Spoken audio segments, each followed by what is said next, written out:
like to present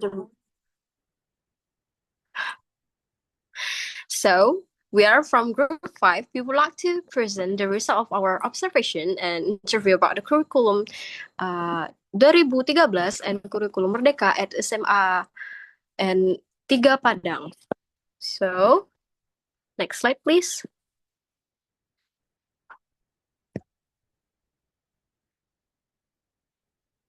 So, here our group members. They are Hanifah Firdianisa, me as a moderator, and my friends, Najla Rihadatul Aisa, and also Khairin Nisa.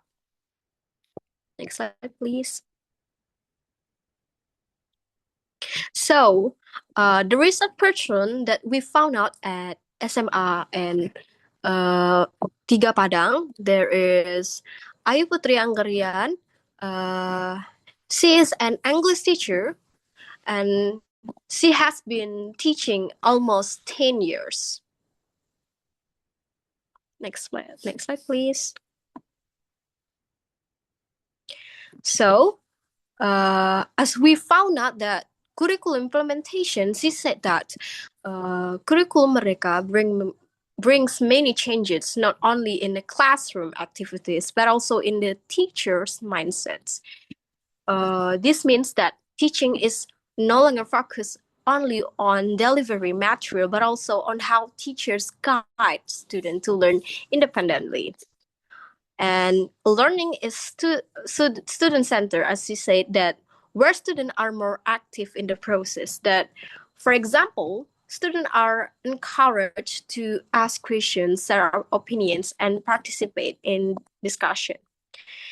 Teachers act as a facilitator who guide students using guiding question to make learning more engaging.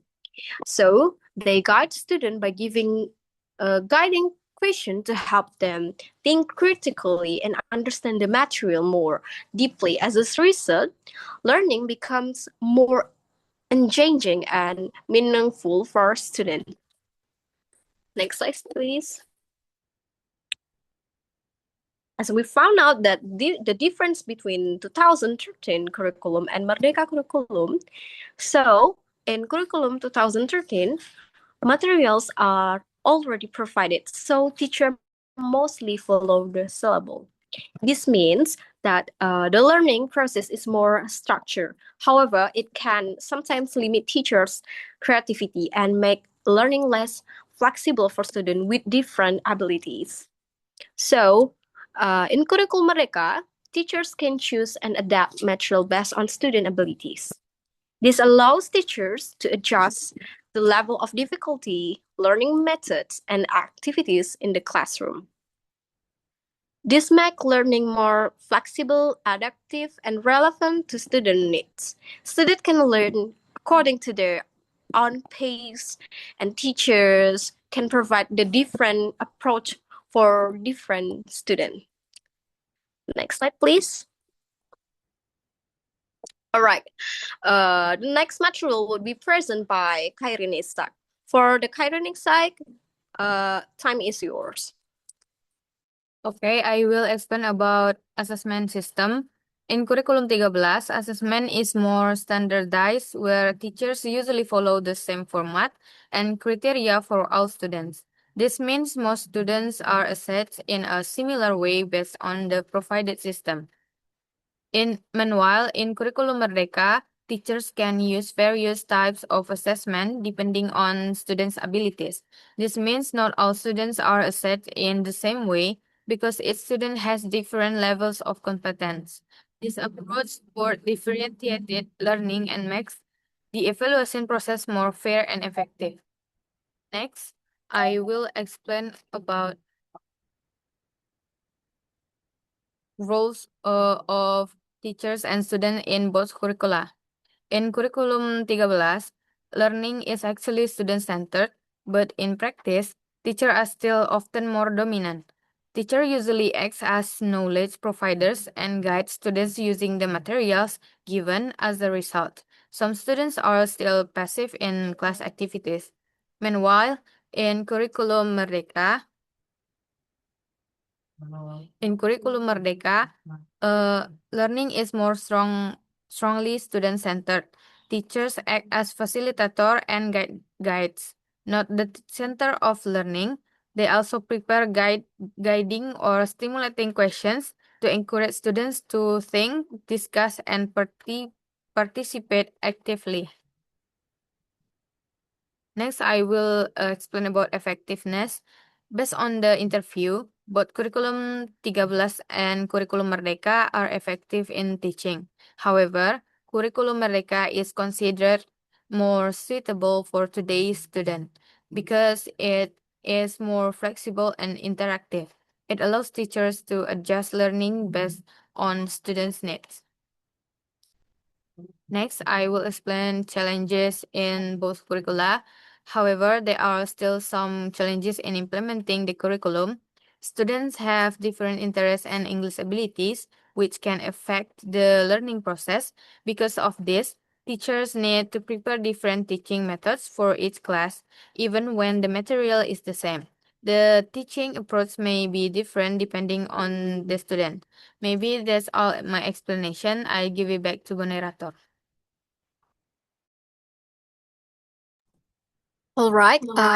Thanks for Kairinesa. So, the next material will be presented by Najla Rihadatul Aisa. For Najla, time is yours. Okay, Assalamualaikum warahmatullahi. Now, in this slide, I will explain about school facilities. The first is the school provides good learning media and technology, such as a projectors. And then many teachers join Guru Penggerak training programs. And then teachers learn to create learning media using tools like Canva. So our school, their school provides good learning media and technology such projector or InFocus. This helps teacher explain the material more clearly and makes learning more interesting. And then many teachers also join Penggerak training programs. This program help teacher improve their teaching skills.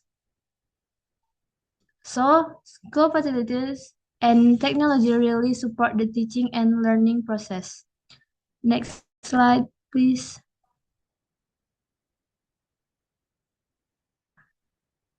So in this slide, I will explain what teachers need to prepare. The first is teachers need regular training and refreshment to improve their skills. And then knowledge keeps developing, so teachers must continue learning.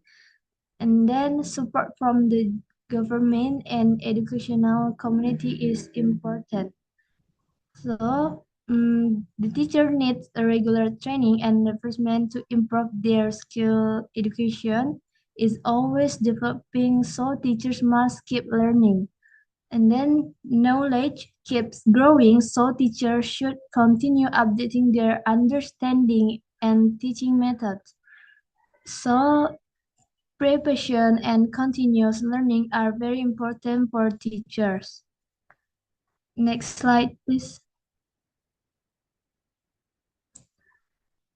In this slide, I will explain a suitable curriculum for the future based on teachers' interview.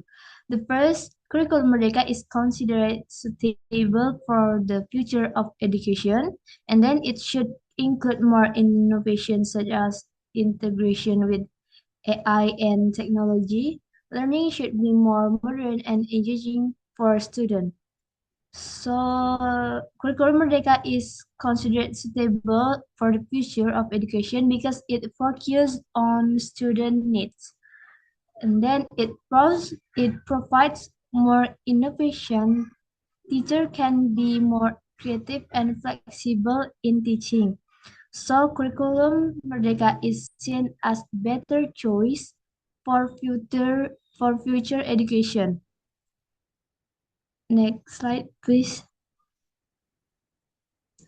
So, in conclusion, both curriculum 2020, 2033 and curriculum Merdeka aim to improve teaching and learning. However, curriculum Merdeka is more student-created and flexible. It allows teachers to be more creative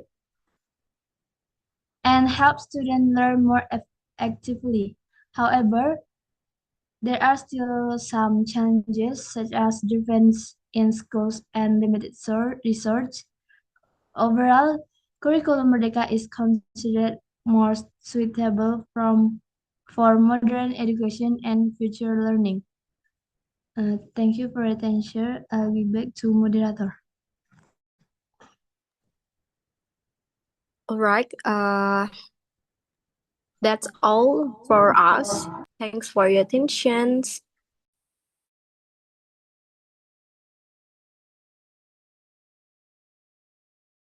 Udah gitu aja kan, Kai? Kairin? Belum. Kairin. Udah gitu aja kan, Kai?